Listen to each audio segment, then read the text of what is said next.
আসসালামু আলাইকুম ভিউয়ার্স, আমি এই মুহূর্তে মাওয়া হাইওয়ে রোডে আছি। মাওয়া হাইওয়ে রোডটা খুবই সুন্দর। দেখলে মনে হয় আমি বাংলাদেশের বাইরে কোথাও আছি। আমরা এখন যাচ্ছি মাওয়াতে ঘুরবো ফিরবো। সারাদিন খুব মজা করব। সবাই আমাদের সাথে থাকেন।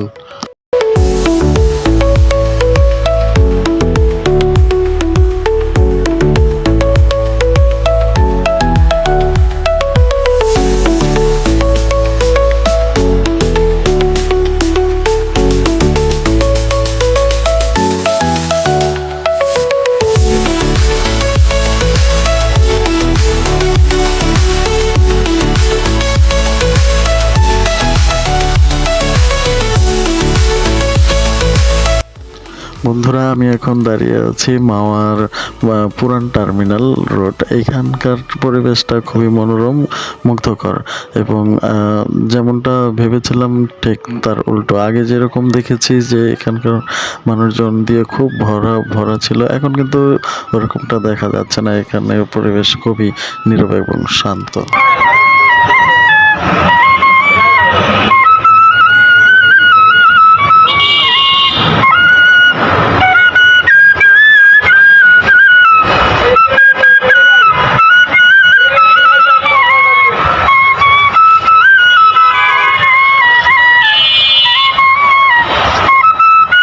প্রকৃতির কি নির্মম পরিহাস!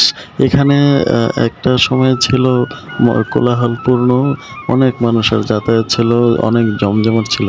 এখন কিন্তু তেমনটা দেখা যাচ্ছে না। এখানটা খুবই নীরব হয়ে গিয়েছে এবং ট্রলারগুলো দেখেন একদম খালি নিরহর মতো পড়ে আছে। এখানে কিন্তু পরিবার নিয়ে আসতে পারেন। জায়গাটা খুবই এখন ঘোরার একটি পরিবেশ সৃষ্টি হয়েছে। দেখুন বন্ধুরা, লঞ্চটি একদম খালি পড়ে আছে। এই লঞ্চ দিয়ে কিন্তু আগে মানুষজন যাতায়াত করত, ওই পদ্মা নদী পার হতো।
আমরা এই ছোট্ট লঞ্চের উপরে উঠে খুবই মজা করলাম। এখন আমরা যাব পদ্মা ব্রিজের ঠিক নিচে একটি রিসোর্ট আছে। ওই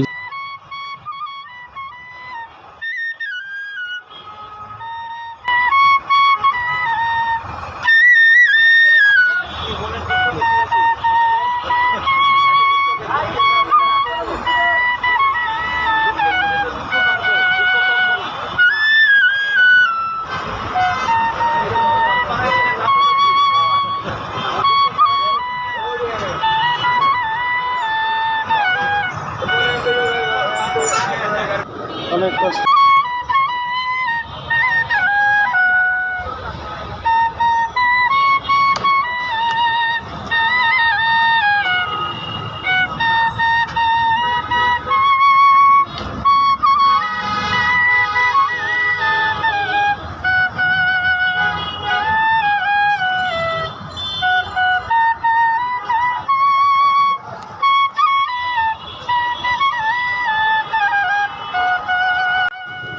আমরা পদ্মা সেতুর নিচে যেই রিসোর্টটি রয়েছে সেই রিসোর্টে চলে এসেছি অলরেডি।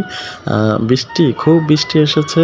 আমরা নদীতে নামলাম না। কারণ হচ্ছে আমার সাথে যারা আছে তারা সাঁতার জানে না। এইজন্য আমরা সাহস করিনি। কারণ হচ্ছে এখন বর্ষার সিজন, কোনো দুর্ঘটনা যেন না হয় সেই স্বার্থে আমরা এখানে নামলাম না। বাইরে বৃষ্টিতেই ভিজলাম। বৃষ্টিতে ভিজতে খুবই ভালো লাগলো। আর আরেকটা কথা বলে রাখি, এখানে বিকালে আসলে খুবই জমজমাট পরিবেশ পাওয়া যায়। এখন তো সকাল, আমরা সকালে দিন থাকতে থাকতে আবার ঢাকা চলে যাব। আমরা আর ভিডিও বড় করব না। আমরা এখান থেকেই সরাসরি আমরা ঢাকা চলে যাব। সবাই ভালো থাকবেন, সুস্থ থাকবেন। আল্লাহ হাফেজ।